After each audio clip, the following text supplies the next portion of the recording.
আসসালামু আলাইকুম। 5 আগস্টের পর এটা প্রমাণ হয়ে গেছে যে মার্কিন যুক্তরাষ্ট্র, আমেরিকা এবং ভারত বাংলাদেশ ইস্যুতে দুই মেরুর দুই বাসিন্দা। ভারত টানা 17 বছর যেভাবে আওয়ামী লীগকে সাপোর্ট দিয়েছে, আওয়ামী লীগকে সমর্থন দিয়েছে, ইভেন আওয়ামী লীগের খুব আপত্তিকর নির্বাচনগুলো মেনে নিয়েছে, সেই ক্ষেত্রে মার্কিন যুক্তরাষ্ট্র শুধু তার স্বার্থ হাসিল হয়নি বলেই তারপরে সে পুরো অপোজিট অবস্থা নিয়েছে এবং মার্কিন যুক্তরাষ্ট্রের বিভিন্ন অন্যায় আবদার শেখ হাসিনা ফিরিয়ে দিয়েছেন। তাদের বিশ্বজোড়া যে অন্যায় শক্তি প্রদর্শন, সেটা শেখ হাসিনা ফিরিয়ে দিয়েছেন।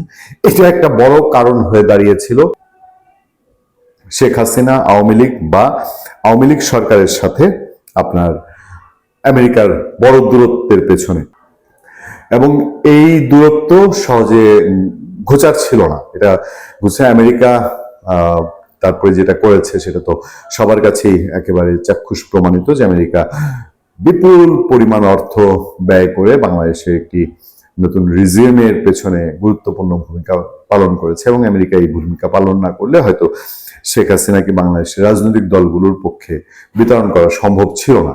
এবং তার যেহেতু অন্যতম শক্তি ছিল ভারত, শেখ হাসিনা চলে যাওয়ার পর আওয়ামী লীগ যখন বোঝা শুরু করলো যে না, মার্কিন যুক্তরাষ্ট্রের সাথে এই দা কোমরা সম্পর্ক চালিয়ে তাদের জন্য খুব একটা উপকার হবে না, তখন তারা যখন বিভিন্ন লবিস্ট নিয়োগ শুরু করলো বা যোগাযোগ শুরু করলো, মার্কিন যুক্তরাষ্ট্রের বিভিন্ন কাঠখড়, বিভিন্ন মধ্যস্থতা, ভারতের সঙ্গে বিভিন্ন মধ্যস্থতা, এগুলো কাটিয়ে একটা অন্তত যোগাযোগ বা তাদের কথাগুলো আমেরিকা যেন শোনে, সেই ধরনের কিছু সিচুয়েশন তৈরি হয়েছে বলে আমরা বিভিন্ন মাধ্যমে শুনতে পাই।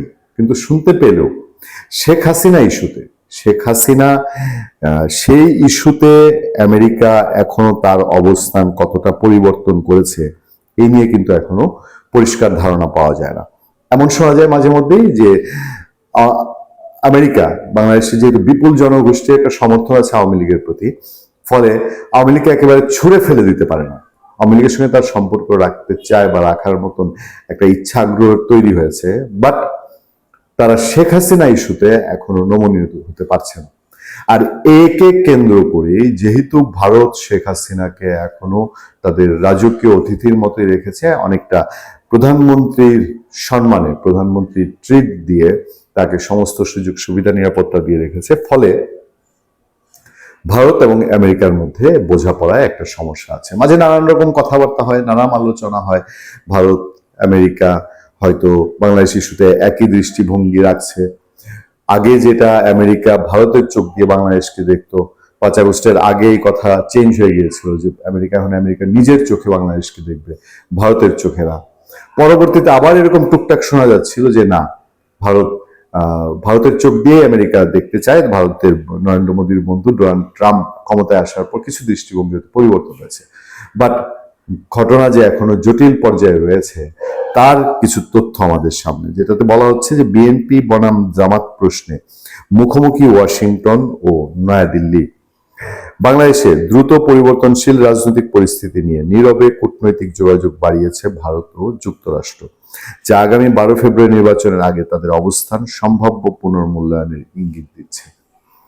ওয়াশিংটনে উচ্চ পর্যায়ের আলোচনার পর চলতি সপ্তাহে ঢাকায় কড়া নজরদারিতে রাখা কয়েকটি বৈঠক অনুষ্ঠিত হয়েছে, যা দুই দেশের রাজধানীর কাছেই বাংলাদেশের ক্রমবর্ধমান কৌশলগত গুরুত্ব তুলে ধরেছে। মঙ্গলবার ওয়াশিংটনে যুক্তরাষ্ট্রের পররাষ্ট্রমন্ত্রী মার্কো রুবিও ও ভারতের পররাষ্ট্রমন্ত্রী এস জয়শঙ্কর আঞ্চলিক নানা ইস্যু নিয়ে আলোচনা করেন, যার মধ্যে বাংলাদেশ ও প্রতিবেশী মিয়ানমারের সাম্প্রতিক পরিস্থিতিও ছিল। এর পরদিন বুধবার ঢাকায় আরেকটি কূটনৈতিক বৈঠক অনুষ্ঠিত হয়, যেখানে যুক্তরাষ্ট্রের রাষ্ট্রদূত ব্রেন্ট ক্রিস্টেনসন ও ভারতের হাই কমিশনার প্রণয় ভার্মা বারিধারায় অবস্থিত ভারতীয় হাই কমিশনে সাক্ষাৎ করেন। ওই বৈঠকগুলোর সময় ও ধারাবাহিকতা কূটনৈতিক মহলের মনোযোগ বিশেষভাবে আকর্ষণ করেছে। মার্কিন ও ভারতীয় দূতদের ওই বৈঠকের মাত্র কয়েক ঘন্টা আগে রাষ্ট্রদূত ক্রিস্টেনসেন গুলশানে তার বাসভবনে বিএনপি ভারপ্রাপ্ত চেয়ারম্যান তারেক রহমানের স্ত্রী জুবাইদা রহমান এবং তাদের কন্যা জাইমা রহমানের সঙ্গে আলাদাভাবে সাক্ষাৎ করেন। পর্যবেক্ষকদের মতে বর্তমান রাজনৈতিক প্রেক্ষাপটে পরপর এসব বৈঠক বাড়তি কূটনৈতিক তাৎপর্য বহন করে। আলোচনার সঙ্গে সম্পর্কিত সূত্রগুলো বলছে, সাম্প্রতিক এসব যোগাযোগের ক্ষেত্রে গুরুত্বপূর্ণ বিষয় হলো বাংলাদেশের ভিন্ন ভিন্ন রাজনৈতিক ফলাফলের সম্ভাবনা নিয়ে ওয়াশিংটন ও দিল্লি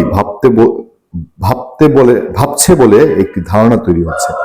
কূটনৈতিক মহলে জোর আলোচনা চলছে।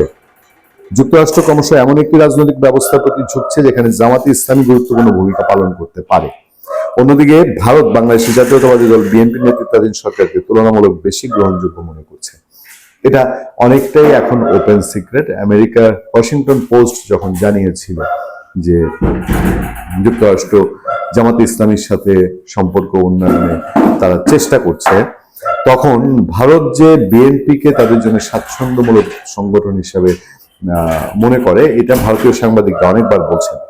কূটনৈতিক বিশ্লেষকদের মতে একই দিনে বিএনপি চেয়ারম্যানের পরিবারের সদস্যদের সঙ্গে মার্কিন রাষ্ট্রদূতের বৈঠক এবং তারপর পরই ভারতীয় হাইকমিশনের সঙ্গে সাক্ষাৎ কোনো কাকতালীয় ঘটনা নয়, বরং বাংলাদেশ রাজনৈতিক মোড়ের দিকে এগোনোর সময় এসব বৈঠককে দেখা হচ্ছে ওয়াশিংটন ও দিল্লির মধ্যে মূল্যায়ন বিনিময়, অনিশ্চয়তা কমানো এবং পরস্পর বিরোধী পথে না চলার একটি বৃহত্তর প্রচেষ্টার অংশ হিসেবে। মানে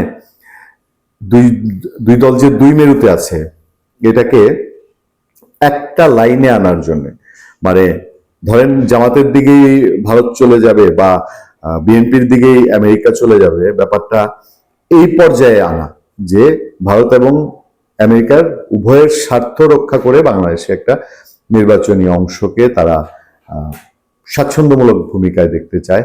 দেখা যাক সোজা সাপটা কথা যে আগামী নির্বাচনে বাংলাদেশে জামাতে ইসলামী নাকি বিএনপি, আমেরিকা এবং ভারত কাকে বেছে নেয় সেটি দেখার অপেক্ষা। ভালো থাকবেন, সুস্থ থাকবেন। আপনার সাথে আমি আতিক রহমান, পূর্ণিয়া।